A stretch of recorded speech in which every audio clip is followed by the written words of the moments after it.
सुप्रभात। कृपा और योग्यता। कृपा और योग्यता।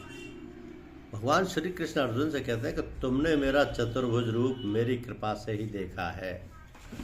तात्पर्य यह है कि मेरा दर्शन मेरी कृपा से हो सकते हैं, किसी योग्यता से नहीं। ये एक सिद्धांत की बात है कि जो चीज़ किसी मूल्य से खरीदी जाती है वह चीज़ उस मूल्य से कम मूल्य की होती है। जैसे कोई दुकानदार है, घड़ी 100 रुपये में बेचता तो उसने वो घड़ी कम मूल्य में ली है, तभी तो वो 100 रुपये में देता है। इसी तरह अनेक वेदों का अध्ययन करने पर, बहुत बड़ी तपस्या करने पर, बहुत बड़ा दान देने पर या बहुत बड़ा यज्ञ अनुष्ठान करने पर भगवान मिल जाएंगे, ऐसी बात नहीं है। कितनी ही महान क्रिया क्यों ना हो, कितनी ही योग्यता संपन्न क्यों ना की जाए, उसके द्वारा भगवान खरीदे नहीं जा सकते। वे सबके सब मिलकर भी भगवत प्राप्ति का मूल्य नहीं हो सकते। उनके द्वारा भगवान पर अधिकार नहीं जमाया जा सकता। अर्जुन ने इसी अध्याय के 43वें श्लोक में साफ कहा कि त्रिलोकी, मैं आपके सम्मान में कोई कमी नहीं है, फिर आपसे अधिक हो ही कैसे सकता है। तात्पर्य है कि आप अधिक हुए बिना आप पर अधिकार नहीं किया जा सकता।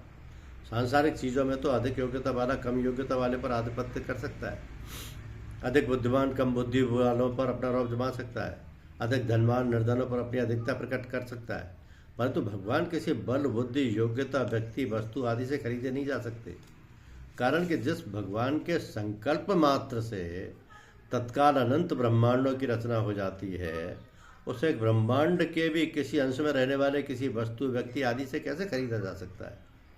तात्पर्य यह है कि भगवान की प्राप्ति केवल भगवान की कृपा से ही होती है, और ये कृपा तब प्राप्त होती है जब मनुष्य अपनी सामर्थ्य, समय, समझ, सामग्री आदि को भगवान के सर्वथा अर्पण करके अपने में सर्वथा निर्बलता, योग्यता का अनुभव करता है, अर्थात अपने वर, योग्यता आदि का किंचित मात्र भी अभिमान नहीं करता। इस प्रकार जब वह सर्वथा निर्बल होकर अपने आप को भगवान के सर्वथा समर्पित करके अनन्य भाव से भगवान को पुकारता है, तब भगवान तत्काल प्रकट हो जाते हैं।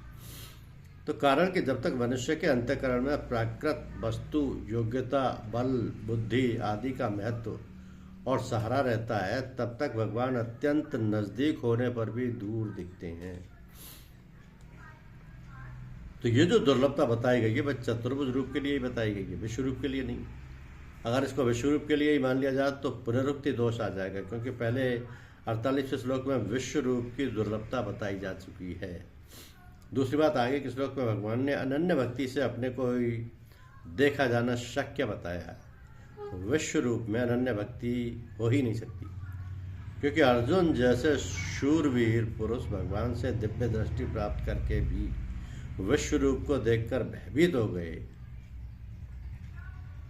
तो उस रूप में अनन्य भक्ति, अनन्य प्रेम, आकर्षण कैसे हो सकता है?